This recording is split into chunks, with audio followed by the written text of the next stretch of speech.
ꯑꯍꯥꯟꯕꯃꯛꯇꯗ ꯃꯌꯥꯝꯕꯨ ꯈꯨꯔꯨꯝꯖꯔꯤ ꯉꯁꯤꯁꯨ ꯃꯌꯥꯝꯒꯤꯗꯃꯛꯇ ꯑꯩꯅ ꯀꯥꯟꯅꯔꯕ ꯚꯤꯗꯤꯑꯣ ꯑꯃ ꯄꯨꯖꯔꯛꯂꯤ ꯃꯌꯥꯝꯅ SSCGDꯒꯤ ꯐꯤꯖꯤꯀꯦꯜꯒꯤ ꯃꯇꯥꯡꯗ ꯚꯤꯗꯤꯑꯣ ꯑꯃ ꯁꯦꯝꯕꯤꯔꯛꯎ ꯍꯥꯏꯕꯗꯣ ꯑꯗꯨꯒꯤ ꯃꯇꯥꯡꯗ ꯑꯩ ꯚꯤꯗꯤꯑꯣ ꯁꯦꯝꯖꯔꯕꯅꯤ ꯃꯌꯥꯝꯅ ꯑꯩꯒꯤ ꯆꯦꯅꯦꯜꯁꯦ ꯅꯧꯅ ꯊꯦꯡꯅꯕꯤꯕ ꯑꯣꯏꯔꯗꯤ ꯆꯦꯅꯦꯜꯁꯦ ꯁꯕꯁꯀ꯭ꯔꯥꯏꯕ ꯇꯧꯁꯤꯟꯕꯤꯔꯝꯃꯨ ꯃꯌꯥꯝꯗ ꯒꯣꯔꯃꯦꯟ ꯖꯣꯕꯀ ꯃꯔꯤ ꯂꯩꯅꯕ ꯗꯤꯇꯦꯜꯁꯤꯡ ꯐꯨꯜ ꯗꯤꯇꯦꯜꯁ ꯃꯌꯥꯝꯅ ꯈꯪꯕꯗ ꯍꯥꯏꯗꯤ ꯈꯤꯇꯪ ꯋꯥꯅ ꯊꯣꯛꯄ ꯗꯤꯇꯦꯜꯁꯤꯡ ꯑꯀꯨꯞꯄ ꯍꯥꯏꯗꯤ ꯗꯣꯀꯨꯃꯦꯟ ꯑꯩꯈꯣꯏꯅ ꯊꯕꯛꯁꯤ ꯆꯪꯅꯕ ꯍꯣꯠꯅꯕꯗ ꯀꯔꯤ ꯗꯣꯀꯨꯃꯦꯟ ꯆꯪꯉꯤ ꯐꯤꯖꯤꯀꯦꯜ ꯆꯠꯄ ꯃꯇꯝꯗ ꯀꯔꯤ ꯗꯣꯀꯨꯃꯦꯟ ꯄꯨꯒꯅꯤ ꯍꯥꯏꯕꯅꯆꯤꯡꯕ ꯑꯗꯨꯒ ꯐꯤꯖꯤꯀꯦꯜ ꯁꯦꯟꯇꯔꯗ ꯑꯦꯛꯖꯥꯝ ꯁꯦꯟꯇꯔꯗ ꯑꯩꯈꯣꯏꯅ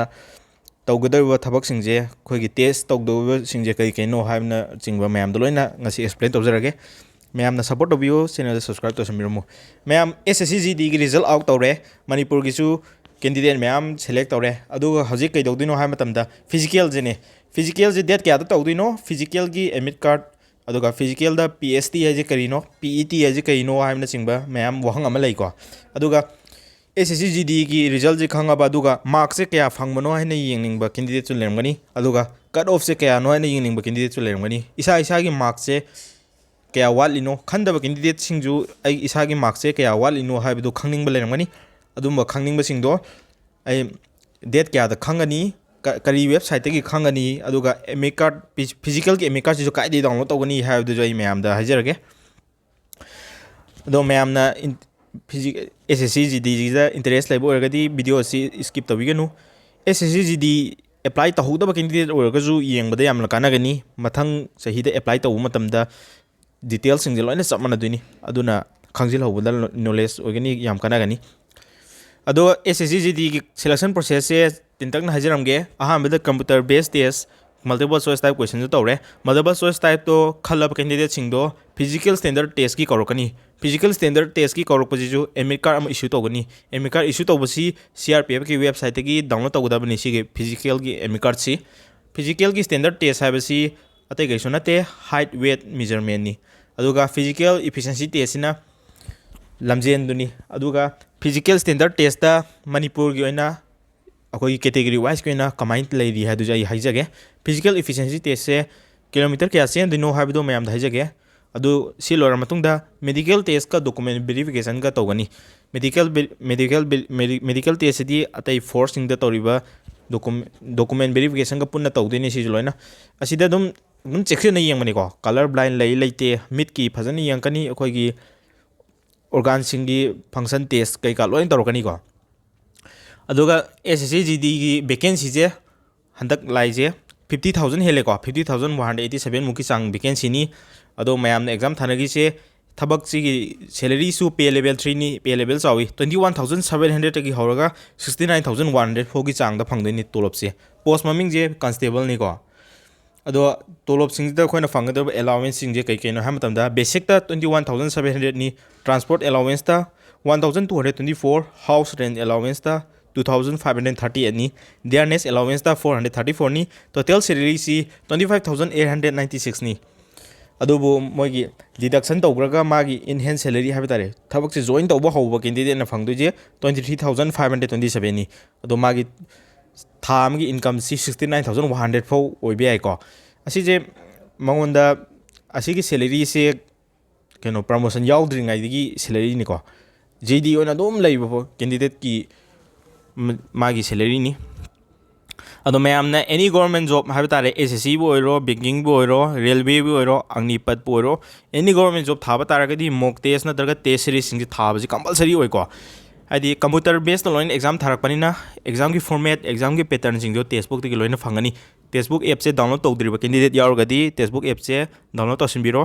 गूगल प्ले स्टोर दा फंगमनी अदुगा iOS पाइबा इसिनलाउ सिंग यूजु डाउनलोड तौबसे प्ले स्टोर फंगदब तारगसु testbook.com है मागी वेब तगी लोइना फुल द लोइना सिनब याबनिको क्रोम दगी अदुमाइना अदुग टेस्ट सीरीज थाबियु अदुग टेस्ट सीरीज थाबसिदा खोइना कानाब फंगदुजे कइनो हाबन तमदा मागी प्रीवियस ईयर क्वेश्चन चिंगबा question model subject wise topic wise फजना डिटेल एनालिसिस के यावना टेस्ट सीरीज थार मतुंगदा रिजल्ट जो फंगनी अदो अखोइना सोलिबा सब्जेक्ट सिंग जे काइदनो करी टॉपिक द सोलिनो हाबिदो फो लोइना खंगनी मोगी सिदा टेस्ट सीरीज थाबजिदा क्वेश्चन चुमे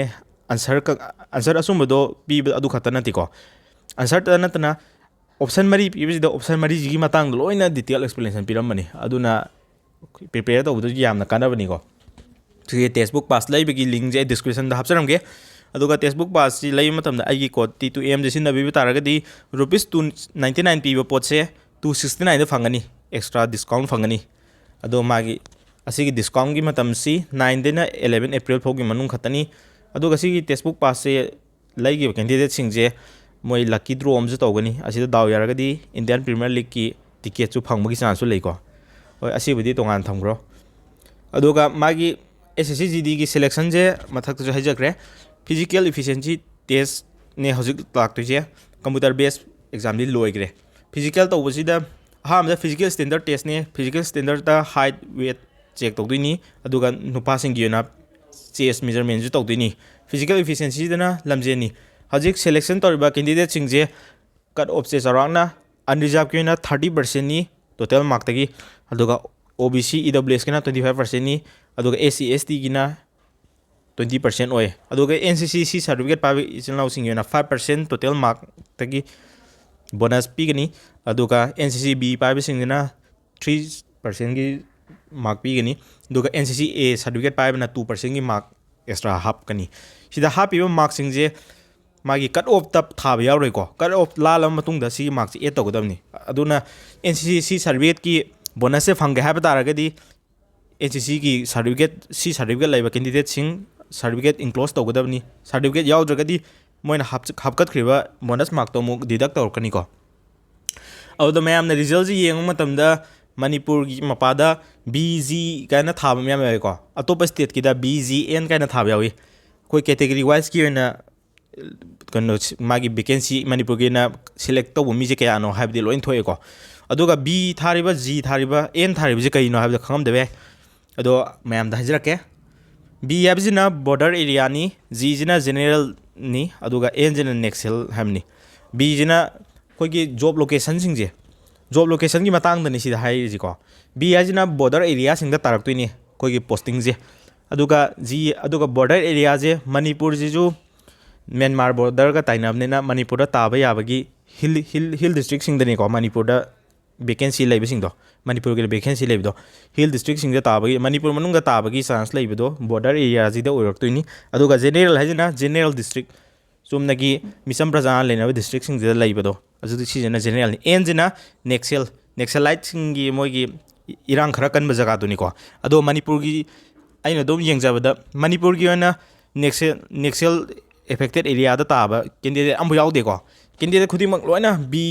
अमदी G कैटेगरी दा लोइन ताइ बॉर्डर एरिया अमदी जनरल डिस्ट्रिक्ट एरिया दा लोइन ताइको अदुना मैम इरांग कनब जगह ददी पांगा ताररोय मणिपुर की इचिनाउ सिंग असिमदी मणिपुर की हंदकी SSCgi की गुड न्यूज़ अमनी अदुगा हजिक CRPF तगी नोटिस अमा थोए सिदा हाइजे कइना मतमदा SSCgi की एग्जाम रिजल्ट आउट तौरे अदुगा फिजिकल स्टैंडर्ड अमदी फिजिकल इफिशिएंसी टेस्ट की तोंगान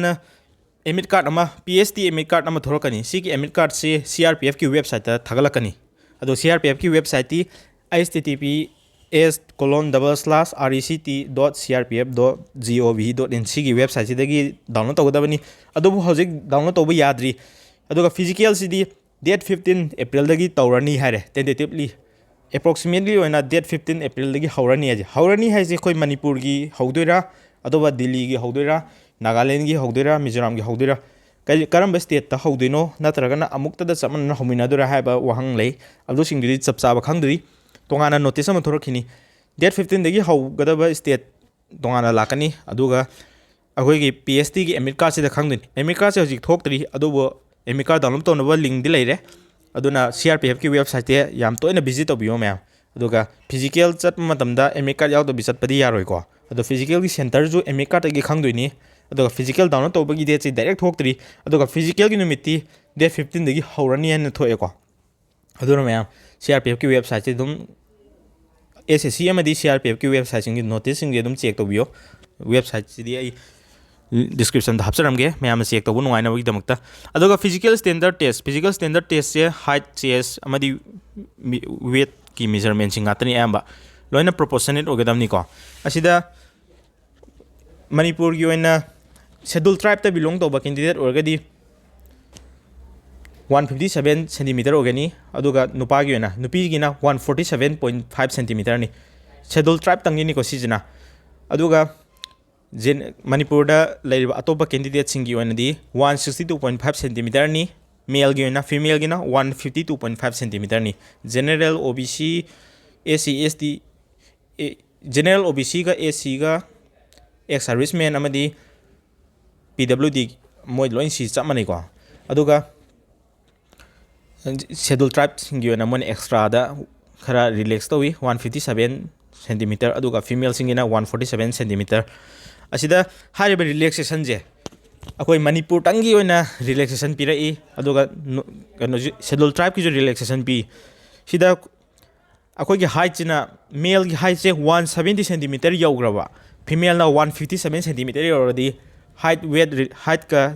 height chest relaxation gi certificate se changoi bako aduda kari gumba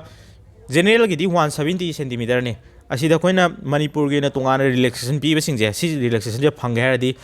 magi annexer na tungana me yori ko annexer ke anu dai hajage video se dum yor kani duga my annexer gi certificate to chang doini adu certificate to akoi gi DC office tagi counter signature to hondeni ko ado ai je height relax height je Manipur gi height relaxation je lojage hana amadi natraga min chest ki measurement dugi lojage hana relaxation dugi signature du change ko aduga chest ki jina male category khaki ni unexpanded ta 80 have general da aduga minimum expansion je 5 cm ni adugo schedule tribe ki oina 76 cm ni aduga Manipur gi oina di Manipur ki schedule tribe sing di 76 cm ni aduga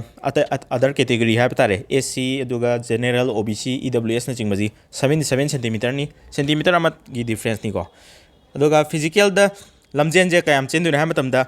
nupa sing gi onadi 5 km ki race ni 24 minutes ki matam pi gani nupi sing gi na 1.6 km lamjen chen gani 8.5 minute pi gani aduga magi medical to matam da document verify ji to gani document verification da to godoba document sing kai sang gani ha matam da koi gi 10 pass ki thawak ni na 10 pass ki mark sheet am sangani adu koina CBT ha batare computer based test to giba MA card to sangani aduga physical gi MA card ama to kana handak issue torokani tawdi ko je adu ki MA card to sangani du sida kwai maru oba ma domicile certificate na taragana permanent residential certificate PRC je sigi document je compulsory sange ko domicile je compulsory tantopio aduga NCC gi certificate pa candidate sing NCC certificate pa biu aduga defense personnel da thabak toromba candidate sing organa magi annexer 4 gi certificate changani aduga under ex servicemen sing gi na annexer 5 se changani annexer 4 ga 5 ka jidi compulsory na te ko aduga akoina schedule caste schedule tribe ta belong to ba the OBC da belong to ba candidate sing annexer 6 7 8 tonga na SC ST gi annexer 6 na SC ST gi ni annexer 7 jina OBC gi ni annexer 8 jina EWS category gi ni koi category wise gi na sigi annexer sing je download tawraga print tawraga hani khoina lejaba caste certificate sing du puraga DC office ta counter sign to hollo adu gi yani aduga male gi na 170 cm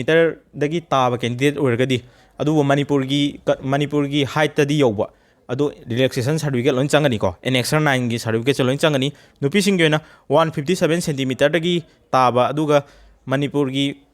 height ki chang de yoba moiju loina Manipur gi relaxation je phang dine phang na bagi damakta annexer 9 gi certificate je compulsory pubiu mayam sigi document je physical machen matamda chang be ai chang da be adubu notification de yaobane na mayam document sing je loina suraga pundi phai handak ki SSCgi gi vacancy je adugi matik yami 51000 muki chang ni adu mathang sahi da lak matam da vacancy somani yamgani yamoi habju tamangam de handak mayam low gramina mathang da lak ta bju yai aduga exam si lamjen je 5 km race na nupa sing gi je lak ta candidate yaw duini mathang do je lagena aduna mayam chance government job tadi chance amtang phangi kana chance mangan biganu aduga emika download tawbujidi SSC gi website natraga SSC gi website ju notice lakani aduga CRPF gi website ju notice lakani website ani dagi check to view mayam adu mayam na SSC gi any government job no oiro aduga SSC bo oiro leirik sing khwadi phaba leirik sing mayam na pamba leirgadi mayam aingonda contact to birak pa yagani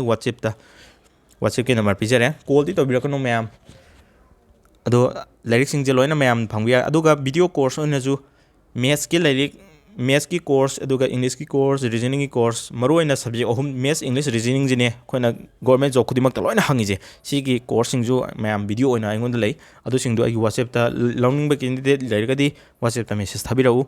ꯃꯌꯥꯝꯅ government ꯖꯣꯕꯀ ꯃꯔꯤ ꯂꯩꯅꯕ ꯑꯞꯗꯦꯠꯁꯤꯡ ꯑꯗꯨꯝ ꯊꯥꯒꯠꯆꯕꯅꯤ SSCGDꯒꯤ ꯃꯇꯥꯡꯁꯦ ꯃꯌꯥꯝꯗ explain ꯇꯧꯔꯤꯁꯦ ꯃꯌꯥꯝ SSCGDꯒꯤ physical ꯆꯠꯀꯗꯕ ꯀꯦꯟꯗꯤꯗꯦꯠꯁꯤꯡꯗꯤ ꯚꯤꯗꯤꯑꯣꯁꯤ ꯄꯥꯝꯕꯤꯔꯝꯒꯅꯤ ꯍꯥꯏꯅ ꯈꯜꯂꯤ ꯚꯤꯗꯤꯑꯣꯁꯦ ꯂꯥꯏꯛ ꯇꯧꯕ ꯀꯥꯎꯕꯤꯔꯝꯒꯅꯨ GDꯒꯤ ꯀꯦꯟꯗꯤꯗꯦꯠꯁꯤꯡ ꯚꯤꯗꯤꯑꯣꯁꯤ ꯌꯦꯡꯕ ꯌꯥꯎꯔꯒꯗꯤ ꯀꯃꯦꯟ ꯁꯦꯛꯁꯟꯗ ꯍꯥꯏꯕꯤꯔꯛꯎ ꯃꯌꯥꯝꯅ ꯍꯥꯏꯕꯤꯅꯤꯡꯕ ꯐꯣꯡꯗꯣꯛꯅꯤꯡꯕꯁꯤꯡ ꯀꯃꯦꯟ ꯁꯦꯛꯁꯟꯗ ꯂꯣꯏ ꯍꯥꯏꯕꯤꯔꯛꯄ ꯌꯥꯒꯅꯤ ꯑꯗꯨꯒ ꯗꯥꯎꯟꯂꯣꯗ ꯇꯧꯕꯒꯤ ꯂꯤꯡꯛꯁꯤꯡ ꯑꯩ ꯗꯤꯁꯀ꯭ꯔꯤꯞꯁꯟꯗ ꯍꯥꯞꯆꯔꯝꯒꯦ ꯉꯁꯤꯒꯤ ꯑꯣꯏꯅꯗꯤ ꯃꯇꯥꯡꯁꯤꯗ ꯚꯤꯗꯤꯑꯣꯁꯤ ꯇꯦꯟꯁꯤꯟꯖꯒꯦ ꯊꯦꯡꯛ ꯌꯨ